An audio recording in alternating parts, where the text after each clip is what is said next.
गांव की बहू का खेत, शहरी बहू के मॉल के आम। मम्मी, मुझे नहीं खाना है खाना, मुझे तो मैंगो शेक पीना है। अब मेरे लिए मैंगो शेक बना दो। हाँ जरूर, मैं अपने राजा बेटे के लिए अभी मैंगो शेक बना देती हूँ। पर बेटा एक रोटी तो खा ले। अरे बहू क्यों जिद कर रही है? जब उसे मैंगो शेक पीना है और उससे पेट भर जाता है तो बना दे, इसके लिए परेशान मत हो। गोलू खाना ना खाकर मैंगो शेक पीने की जिद करता है। निधि जैसे ही मैंगो शेक बनाने के लिए फ्रिज खोलती है तो उसमें एक भी आम नहीं होता। मम्मी, फ्रिज में तो एक भी आम नहीं है, सारे आम खत्म हो गए हैं और घर का कुछ सामान भी खत्म हो गया है। लगता है आज ही हमें मॉल जाकर शॉपिंग करनी पड़ेगी। निधि अपनी सास से बात ही कर रही होती है कि इतने में बाहर ठेले वाले की आवाज आती है। आम ले लो मीठे ताजे आम ले लो, खट्टे मीठे आम ले लो। मम्मी देखो, बाहर ठेले वाला आया है, आप उससे आम लेकर मेरे लिए मैंगो शेक बना दो। इससे पहले निधि गोलू को कुछ कह पाती वो सीधे दौड़कर ठेले वाले के पास पहुंच जाता है, जहां उसकी छोटी दादी यानी पिंकी आम खरीद रही होती है।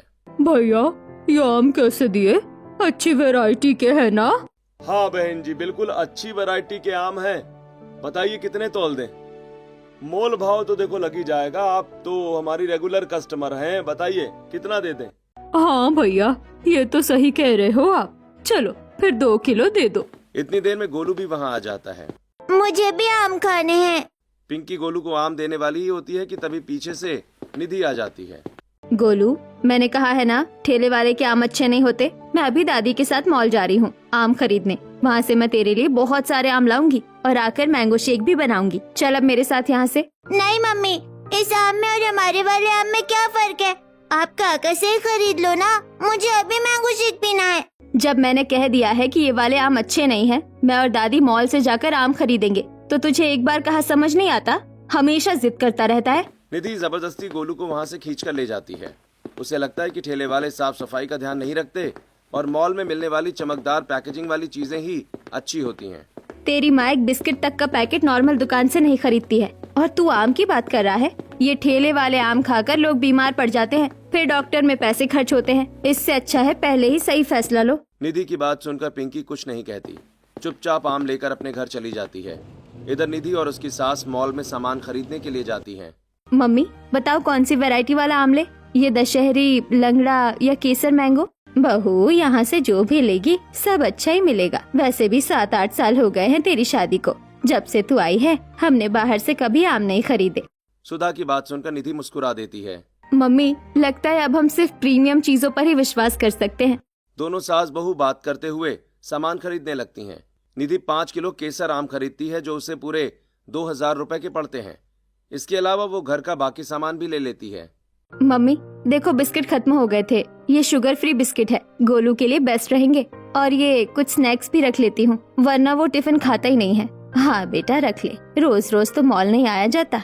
दोनों सास बहू एक हफ्ते का सामान लेकर घर लौट जाती हैं। जैसे ही वो घर पहुंचती हैं, सामने पिंकी का पूरा परिवार बैठकर मैंगो शेक पी रहा होता है। साथ में कटे हुए आम भी रखे होते हैं। सुधा और पिंकी देवरानी जेठानी हैं। उनके घर के बीच एक छोटी सी दीवार है जिससे दोनों घरों की हर गतिविधि एक दूसरे को पता चल जाती है। वाह मम्मी, मजा आ गया। मानना पड़ेगा, आम की कितनी अच्छी पहचान है आपको। कितनी अच्छी खुशबू आ रही है। और सबसे बड़ी बात तो ये है कि इन आमों में चीनी भी नहीं डाली, फिर भी इतने मीठे हैं। सच में ये कितने नेचुरल मीठे हैं। मम्मी मेरे लिए 1-2 और काट दो, इससे तो मन भर ही नहीं रहा है। ऐसा मन कर रहा है जैसे खाते रहो खाते रहो। सुमन की बात सुनकर वहाँ से गुजरती हुई निधि बोल पड़ती है। अरे ये मीठे नहीं है, इन्हें मीठा बनाया गया है। दवाइयों से पकाए हुए आम है ये, संभल कर खाना, कहीं रात को पेट खराब ना हो जाए। कभी प्राकृतिक तरीके से पके आम खाओगे तब पता चलेगा असली मिठास और खुशबू क्या होती है। हर बार की तरह इस बार भी निधि उन्हें ठेले के सस्ते और मॉल के महंगे सामान का फर्क समझाकर चली जाती है। इधर गोलू उसका इंतजार कर रहा होता है। गोलू ये लो, तुम्हारी 1 हफ्ते की टेंशन खत्म। जितना मैंगो शेक पीना है पी लो। वाह मम्मी, मेरे लिए मटका कुल्फी भी बनाना और वो आम का पराठा भी। हाँ बेटा सब बनाऊंगी, अभी तेरे लिए शेक बनाती हूँ। निधि आम धोकर काटती है और गोलू के लिए मैंगो शेक बना देती है। इतने में पंकज ऑफिस से घर आ जाता है और मोहन जी भी बैठक में आ जाते हैं। निधि सबको ठंडा ठंडा मैंगो शेक सर्व करती है। बहू, लगता है तू मैंगो शेक में चीनी डालना भूल गई। ये तो बिल्कुल फीका सा लग रहा है बेटा। इतना फीका तो नहीं पिया जाएगा। हाँ पापा, सही कह रहे हैं आप। बिल्कुल फीका फीका सा लग रहा है और इसमें कोई खुशबू भी नहीं आ रही। लो भाई, कर लो बात। पूरी प्रीमियम क्वालिटी ढूंढ कर लाई हूँ मॉल से। केसर आम है ये। केसर आम तो गांव में बिकने को आते भी नहीं है, और आप लोग है कि इसमें भी नुक्स निकाल रहे हैं। निधि मॉल से खरीदे हुए आम की खूबियां गिनवा देती है। बेचारा पंकज और उसके पिता कुछ बोल ही नहीं पाते। सब चुपचाप बैठे मैंगो शेक पीते हैं। और ऐसे ही कुछ दिन और गुजर जाते हैं। इधर पिंकी के बेटे यानी अक्षय का रिश्ता तय हो चुका होता है। एक दिन सुमन दोपहर में खाली बैठी होती है, तभी उसके फोन पर जूली की वीडियो कॉल आती है। हेलो भाभी, नमस्ते। कैसी हो आप लोग? आज तो बहुत दिनों बाद याद किया। मैंने तो रात में भी आपको कॉल की थी, पर लगता है शायद आप रात में जल्दी सो गई थी। नमस्ते दीदी, हम सब ठीक हैं। हाँ, पता नहीं रात में मुझे बहुत नींद आई। खाना खाते ही मैं 9 बजे सो गई थी, इसीलिए आपकी कॉल नहीं उठा पाई। आप बताओ क्या कर रही हो? अच्छा, कुछ नहीं, बस ऐसे ही बैठी थी। और ये आप कहाँ हो? खेत में बैठी हो क्या? हाँ दीदी, यही दिखाने के लिए तो फोन किया है। देखो, ये है हमारा आम का बाग, और आज हमने इतने सारे आम तोड़े हैं। जूली वीडियो कॉल पर सुमन को अपना आम का बाग दिखाती है। चारों तरफ आम के ढेर लगे होते हैं। ये सब देखकर सुमन बहुत खुश हो जाती है। मम्मी देखो, भाभी का कितना बड़ा आम का बाग है और कितने सारे आम भी तोड़े हैं। हमारा तो फायदा हो गया। आम के सीजन में फ्री में आम आया करेंगे, और वो भी बिल्कुल ताज़ा और ऑर्गेनिक। बेटा, तेरे ससुराल वालों को तो आम खाना बहुत पसंद है। आम के सीजन में मजाल है या आम के बिना एक टाइम का भी खाना खा ले। किसी न किसी फॉर्म में इन्हें आम चाहिए होता है। फिर चाहे आम की खट्टी मीठी चटनी बनवानी हो, आम रस बनवाना हो, या फिर मैंगो शेक। तो मम्मी, फिर मैं अपने दहेज में आम ही लेकर आऊंगी, क्योंकि मुझे भी आम खाना बहुत पसंद है। जूली की बात सुनकर सब लोग हंस पड़ते हैं। थोड़ी देर बात करने के बाद फोन रख दिया जाता है। सुमन ड्यूटी पर चली जाती है। ऐसे ही शाम हो जाती है। अक्षय भी ऑफिस से घर आ जाता है। पिंकी सबके लिए खाना बना देती है। सुमन, जो कि फूड इंस्पेक्टर है, वो भी अपनी ड्यूटी से घर लौट आती है। सब लोग एक साथ बैठे होते हैं। भाई, आज जूली के पापा का फोन आया था। शादी की डेट पूछ रहे थे, तो मैंने कह दिया कि सबसे सलाह करके बताऊंगा। अब आप बताओ, क्या ख्याल है आप सबका? जितनी जल्दी हो सके शादी की डेट दे दो। मुझसे अब अकेले घर नहीं संभालता। कब तक मैं ही सब संभालती रहूंगी? पिंकी की बात सुनकर सब लोग हंसने लगते हैं। पापा देख लो, अगले महीने तक मेरा कोई खास काम नहीं है, उसके बाद मैं बिजी हो जाऊंगा। हाँ पापा, अभी मेरी भी ड्यूटी ऐसी ही चल रही है, तो आप अगले हफ्ते की डेट दे दो। रोहन घर वालों से सलाह करके लड़की वालों को अगले हफ्ते की तारीख दे देता है। बस इतने कम समय में शादी होनी होती है, तो दोनों तरफ भागदौड़ शुरू हो जाती है। कभी बाजार के चक्कर, तो कभी दर्जी की दुकान। देखते ही देखते 8 दिन निकल जाते हैं। आखिरकार अक्षय और जूली की शादी हो जाती है। आज जूली की पहली रसोई है। वो रसोई में खाना बना रही होती है। अरे वाह भाभी जी, क्या बना रही हो आप? बड़ी अच्छी खुशबू आ रही है। दीदी, ज्यादा कुछ तो नहीं पता मुझे आप लोगों की पसंद का, लेकिन जो कुछ मुझे अच्छा बनाना आता है वही बना लिया है। अरे, किसी की कोई खास पसंद नहीं है। सब जो घर में बनता है खा लेते हैं। हाँ, बस आम से भी कुछ बना लेना। 2-3 घंटे की मेहनत करने के बाद जूली खाना तैयार कर लेती है और डाइनिंग टेबल पर लगा देती है। जूली ने खाने में राजमा चावल, छोले भटूरे, आलू कचौरी और मटका कुल्फी बनाई होती है। साथ में आम रस और कटे हुए आम भी रखे होते हैं। अरे वाह, इतना सारा खाना! लगता है तुमने शाम तक का भी अभी ही बना दिया है। अक्षय की बात सुनकर सभी लोग हंसने लगते हैं। सभी खाना खाते हैं और सबको खाना बहुत पसंद आता है। भाभी, वैसे तो सारा खाना बहुत अच्छा बना है, लेकिन ये आम रस, वाह, मजा आ गया। कितने अच्छे तरीके से बनाया है आपने। अरे वाह, ये तो ताजा आमों से बना है ना, इसलिए इतना अच्छा लग रहा है। और कितनी अच्छी महक भी आ रही है इसमें। सब लोग जूली के खाने की खूब तारीफ करते हैं। उसे पहले ही रसोई का गिफ्ट भी देते हैं। ऐसे ही सुबह से शाम हो जाती है। अब कुछ पड़ोसने जूली को देखने के लिए आती हैं, जिसमें सुधा भी होती है। पिंकी, बहुत ही सुंदर बहू लाई हो तुम। देखो तो कितनी मासूम और प्यारी सी है। और भाई, एक ही दिन हुआ है आए हुए को, कैसे काम में लगी हुई थी अभी। हाँ, बिल्कुल सही कहा। बहुत अच्छी जोड़ी मिली है तुम्हें। भगवान इनकी उम्र लंबी करे। जूली बहुत सुंदर होती है। पड़ोसन उसकी तारीफ करती हैं और आशीर्वाद देती हैं। तभी जूली रसोई में जाकर सबके लिए ठंडा ठंडा मैंगो शेक बनाकर ले आती है। अरे, ये ठेले वाले आम का मैंगो शेक तो मैं नहीं पीऊंगी भाई। पता नहीं कहाँ कहाँ से आम लाता है, अच्छे भी है या नहीं। सुधा की बात सुनकर संगीता मन ही मन सोचती है। लो भाई, शुरू हो गए इनके मॉल वाले आम के बखान। अब थोड़ी ना किसी की सुनने वाली है। ताई जी, आप एक बार चक्कर तो देखिए, ये ताजे आमों से बना है, आपको जरूर पसंद आएगा। जूली के कहने पर सुधा मैंगो शेक पी लेती है और उसे पसंद भी आता है, लेकिन वो तारीफ नहीं कर पाती। आखिरकार वो प्रीमियम आम खाने वाली औरत जो ठहरी। थोड़ी देर के बाद सभी पड़ोसन अपने अपने घर चली जाती हैं। सुधा भी अपने घर लौट आती है।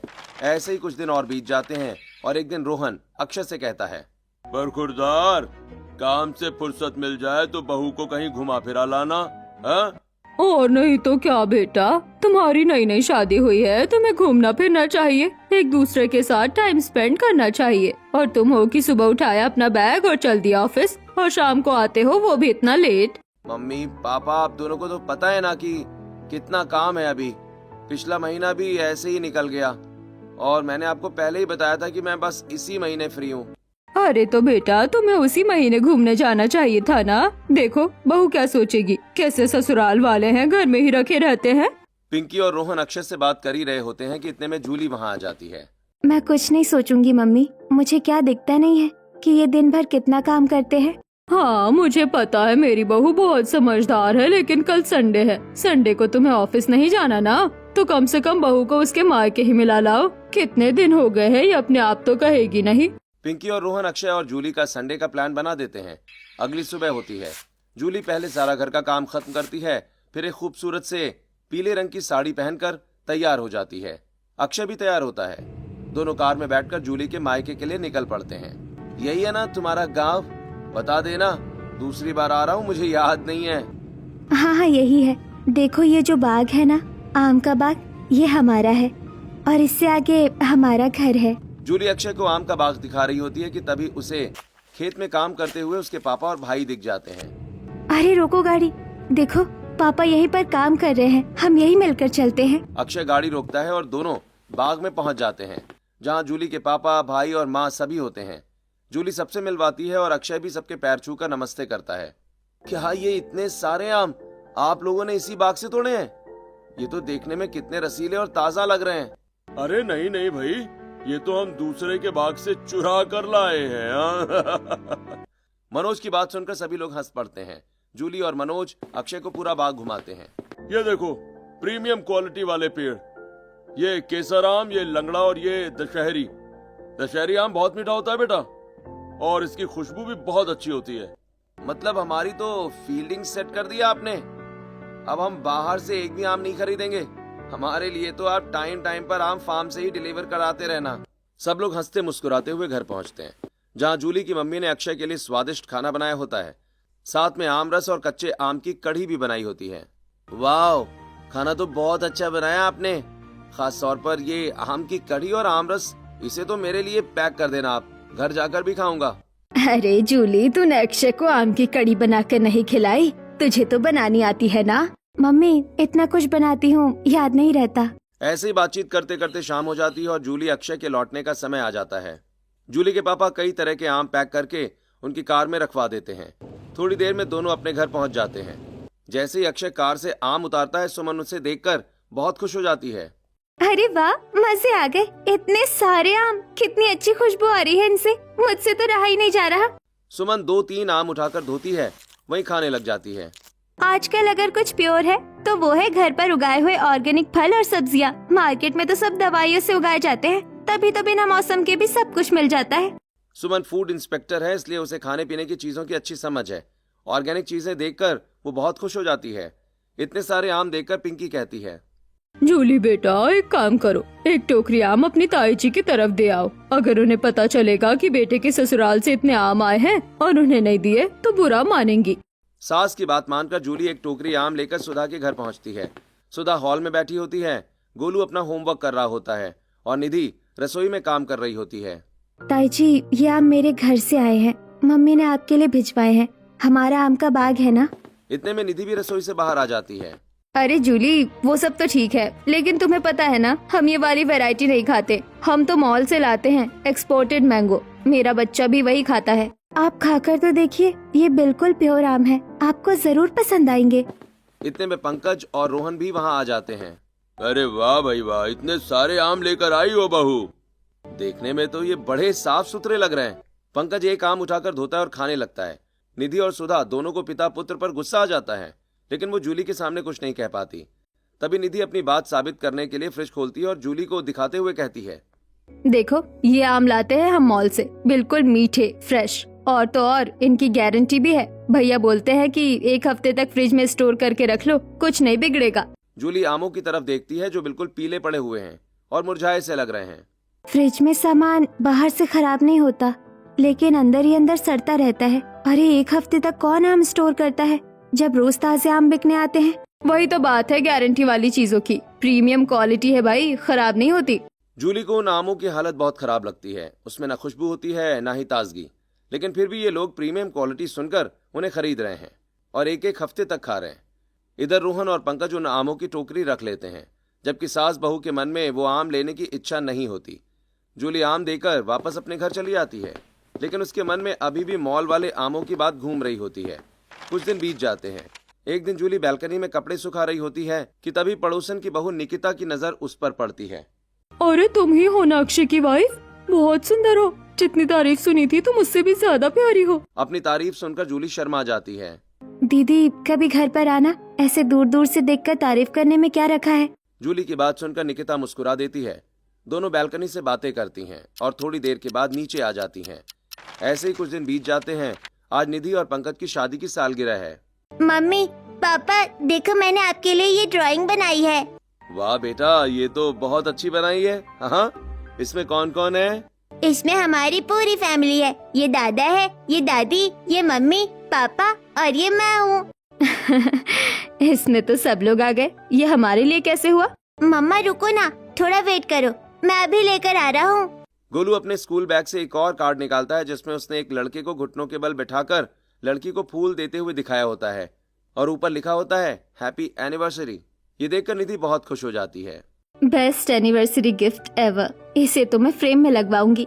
थैंक यू बेटू, mamma always love you. Pankaj और निधि गोलू को गले लगा लेते हैं। थोड़ी देर के बाद गोलू बाहर खेलने चला जाता है। देखो हमारा बच्चा सिर्फ 6 साल का है, उसे हमारी वेडिंग एनिवर्सरी याद रहती है, और एक तुम हो, तुम्हें कुछ भी याद नहीं रहता। निधि गुस्से में किचन में चली जाती है। तभी डोरबेल बजती है। पंकज आकर गेट खोलता है। गेट पर केक डिलीवरी वाला खड़ा होता है।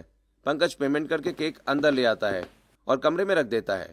पंकज चुपके से किचन में जाकर निधि की आंखों पर हाथ रखता है और उसे कमरे में ले आता है। हैप्पी एनिवर्सरी माय लव, देखो मैंने तुम्हारे लिए क्या मंगवाया है। क्या सच में? तुम चुप चुप कर सरप्राइज प्लान कर रहे थे और मैं सोच रही थी कि तुम्हें याद ही नहीं है।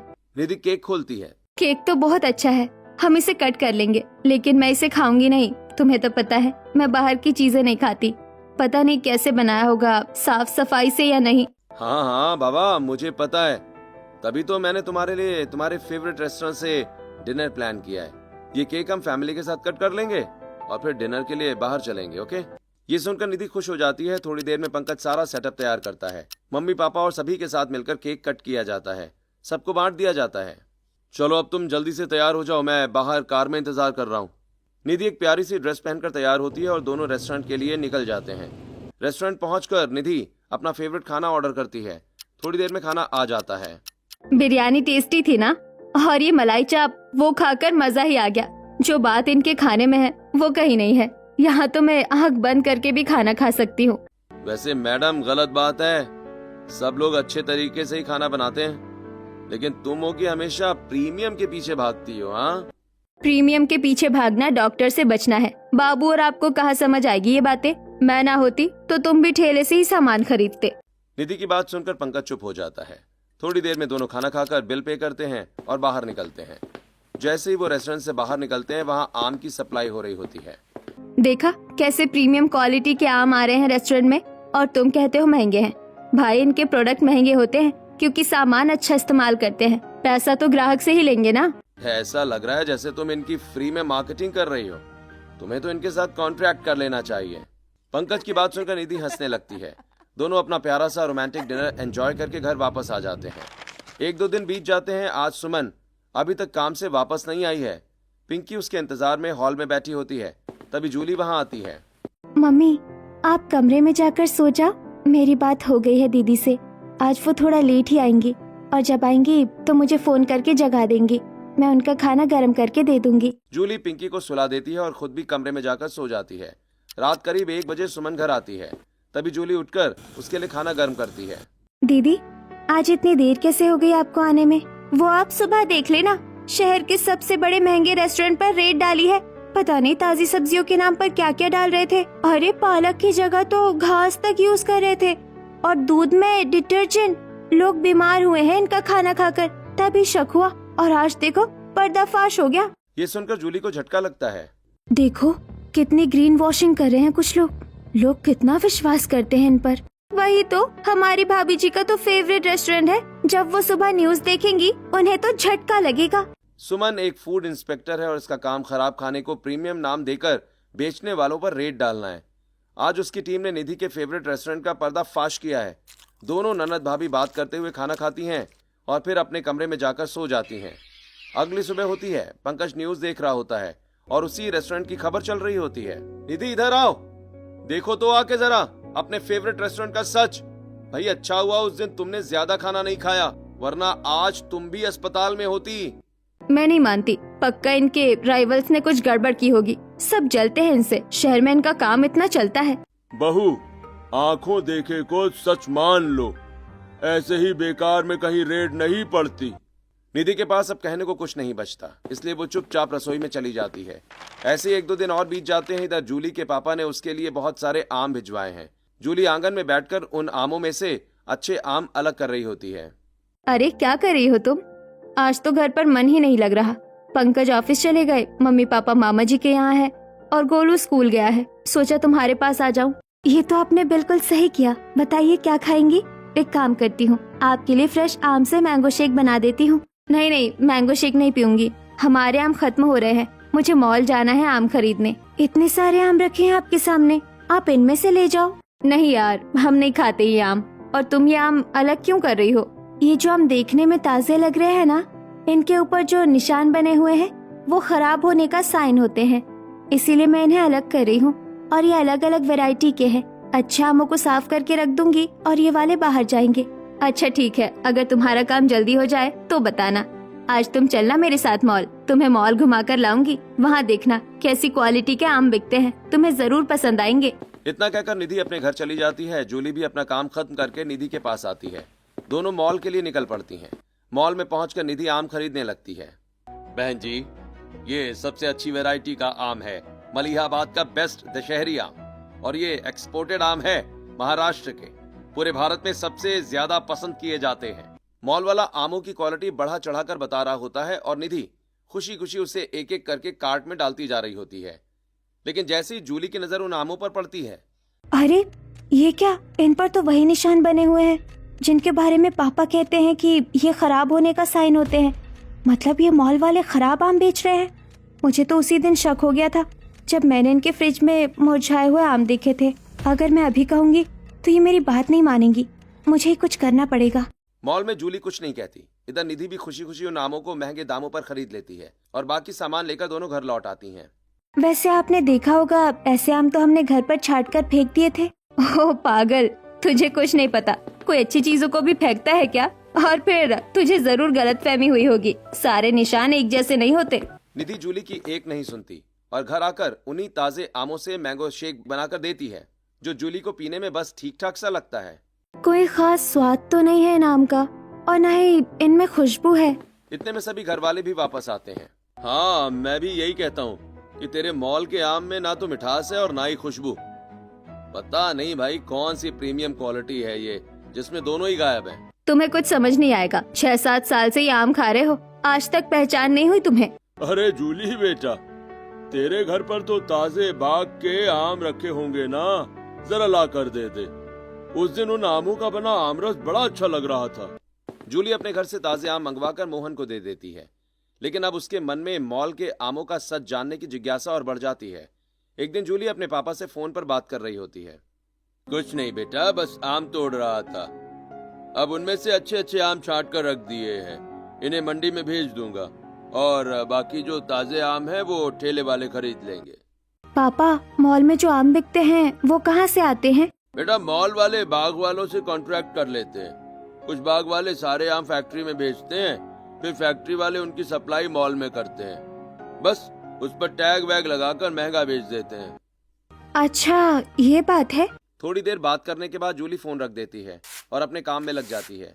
घर साफ करना, कपड़े धोना और खाना बनाना। ऐसे ही दोपहर से शाम हो जाती है। बेटा आज तो एक भी सब्जी वाला नहीं आया और तेरे पापा भी गांव गए हुए हैं। अक्षय भी पता नहीं कब तक आएगा। आज खाने में क्या बनाएंगे? मम्मी हम दोनों मार्केट जाकर कुछ ले आते हैं ना, कब तक इंतजार करेंगे वरना देर हो जाएगी। हाँ बेटा तू सही कह रही है, चल थैला उठा, हम खुद ही सब्जी ले आते हैं। दोनों सास बहू बाजार के लिए निकल पड़ती हैं। रास्ते में जूली की नजर एक फैक्ट्री पर पड़ती है जहाँ बड़े बड़े ट्रकों से फल उतारे जा रहे होते हैं। मम्मी ये क्या है, यहाँ इतना सारा फल क्यों आ रहा है? बेटा ये फैक्ट्री है, ये लोग एक साथ स्टॉक में फल खरीद लेते हैं और फिर अलग अलग जगह सप्लाई करते हैं, जैसे मॉल में। अब जूली की जिज्ञासा और बढ़ जाती है। उधर पिंकी सब्जी खरीदने लगती है और जूली बहाने से फैक्ट्री के पास चली जाती है। तभी उसकी नजर फैक्ट्री के मालिक पर पड़ती है जो अपने असिस्टेंट से बात कर रहा होता है। मालिक इतने सारे आम बचे हुए हैं, देखने में तो साफ सुथरे लग रहे हैं लेकिन अंदर से थोड़े खराब हैं। इनमें ना खुशबू है और ना ही स्वाद। अरे देखने में अच्छे लग रहे हैं ना, बस इन पर अच्छी क्वालिटी का टैग लगा दे, अच्छी पैकेजिंग कर दो और मॉल में भेज दो। हाँ सही कहा मालिक, हमें तो मॉल में भी सप्लाई करनी है। हाँ और नहीं तो क्या, मॉल में जो लोग प्रीमियम खरीदने आते हैं उन्हें प्रोडक्ट भी प्रीमियम ही दिखना चाहिए, एकदम यूनिक। ये कहकर दोनों जोर जोर से हंसने लगते हैं। जूली उनकी सारी बातें सुन लेती है। अच्छा मेरा शक बिल्कुल सही था, मतलब उस दिन फ्रिज में जो मॉल वाले आम देखे थे वो सच में खराब थे और ये वही निशान वाले आम हैं जिनके बारे में पापा बताते थे। दीदी इतने महंगे खरीद कर लाई थी और इन्हें लगता है कि ये प्रीमियम प्रोडक्ट है। जूली चुपचाप अपनी समझदारी दिखाते हुए उन आमों पर टैग लगाते हुए वीडियो बना लेती है और उनकी बातें भी रिकॉर्ड कर लेती है। अब आएगा मजा, अब मैं सबको बता दूंगी कि मॉल में मिलने वाली हर चीज प्रीमियम हो, ये जरूरी नहीं। उधर पिंकी सब्जियां खरीद चुकी होती है। बहू कहाँ चली गई थी तू? मैं कब से तुझे ढूंढ रही हूँ। चल घर चलते हैं, देख अक्षय भी आ गया होगा, हमें न देखकर परेशान हो रहा होगा। दोनों सास बहू सब्जियां लेकर घर लौट आती हैं। जूली आज बहुत एक्साइटेड होती है। घर आकर जल्दी जल्दी खाना बनाती है। सब लोग मिलकर खाना खाते हैं। खाना खाने के बाद जूली सीधा सुमन के पास जाती है। दीदी मुझे आपको कुछ दिखाना है, ये देखो। जूली सुमन को वो सारी रिकॉर्डिंग और वीडियो दिखा देती है। इसका मतलब अगला टारगेट हमारे ये फैक्ट्री और मॉल वाले होंगे। ये लोग सस्ते और खराब आम खरीदकर महंगे दामों में बेच रहे हैं और हमारी निधि भाभी जैसे लोग इन्हें खरीद रहे हैं। आप टेंशन मत लो, अब आगे क्या करना है वो हमारा काम है। सुमन को ये सब बताकर जूली पूरी तरह निश्चिंत हो जाती है। उसे लगता है कि जैसे उसके मन का बोझ उतर गया हो। जूली अपने कमरे में जाकर सो जाती है। अगली सुबह होती है। सुमन अपनी टीम के साथ फैक्ट्री और मॉल वालों का पर्दाफाश करने के लिए तैयार होती है। उधर जूली सीधे निधि के पास जाती है। जेठानी जी, आपने उस दिन जो मॉल के आम खिलाए थे ना, वो मुझे बहुत अच्छे लगे और मैं क्या सोच रही थी कि आज से हम भी मॉल से ही आम खरीदेंगे। अरे मैं तो पहले ही कह रही थी भाई, प्रीमियम क्वालिटी तो प्रीमियम ही होती है। चलो तुम्हें तो समझ आ गया, वरना चाची पापा जी इन सबको तो मैं कब से समझा रही हूँ। जूली की बात सुनकर निधि बहुत खुश हो जाती है और तुरंत उसके साथ मॉल जाने के लिए तैयार हो जाती है। जैसे ही दोनों मॉल पहुंचते हैं, वहाँ पुलिस को देखकर हैरान रह जाती है। चारों तरफ भीड़ लगी होती है। यहाँ क्या हो गया है? इतने सारे लोग खड़े हैं और पुलिस भी आ गई। तभी निधि एक लड़के से पूछती है, भैया यहाँ क्या हो रहा है? पुलिस क्यों आई है? बहन जी ये मॉल वाले फैक्ट्री वालों से आधे से भी कम दाम में खराब आम खरीद रहे थे और उन पर प्रीमियम क्वालिटी का टैग लगाकर डबल ट्रिपल दाम में बेच रहे थे। आज फूड इंस्पेक्टर ने यहाँ पर रेड डाली है और इन्हें रंगे हाथों पकड़ लिया। क्या सच में? और नहीं तो क्या, ये लोग ना सबको बेवकूफ बना रहे थे जिन्हें लगता है कि मॉल में ही अच्छी चीजें मिलती हैं। इतना कहकर वो लड़का वहाँ से चला जाता है। मतलब कोई भी भरोसे के लायक नहीं है। आप तो हमेशा से यही आम खाती थी, इसका मतलब आप खराब आम खा रही थी। जूली को अंदर ही अंदर बहुत हंसी आ रही होती है, लेकिन वो खुद को संभाल लेती है और निधि इधर गुस्से में पैर पटकते हुए जूली के साथ घर वापस आ जाती है। घर पर सुमन आ चुकी होती है और सब लोग ये खबर भी देख चुके होते हैं। क्यों बहू, आज नहीं लाई क्या प्रीमियम वाले क्वालिटी वाले आम? हमने तो इसे बहुत समझाया था लेकिन इसने हमारी एक नहीं मानी। बेटा जो दिखता है वो होता नहीं, ऊंची दुकान फीके पकवान, ये कहावत तो सुनी होगी ना। जेठानी जी, जब मैंने पहली बार आपके फ्रिज में मॉल वाले आम देखे थे तभी समझ गई थी कि जरूर दाल में कुछ काला है, लेकिन इतना काला होगा ये नहीं सोचा था। वरना आप ही सोचो, मेरे पापा का अपना बाग है, मैं आपके साथ मॉल में आम खरीदने क्यों जाती? मैं तो बस आपको सच्चाई से रूबरू कराना चाहती थी। अब निधि को अपनी आंखों देखी बात पर पूरा विश्वास हो जाता है। उसे अपनी गलती का एहसास होने लगता है। मैं गलत थी जो मॉल से इतनी महंगी चीजें खरीदती रही। अब मुझे समझ आ गया है कि महंगी चीजें ही अच्छी नहीं होती। मम्मी, अब आप ठेले वाले से ही आम खरीद लेना। निधि की बात सुनकर सब लोग हंस पड़ते हैं और घर में खुशी का माहौल बन जाता है।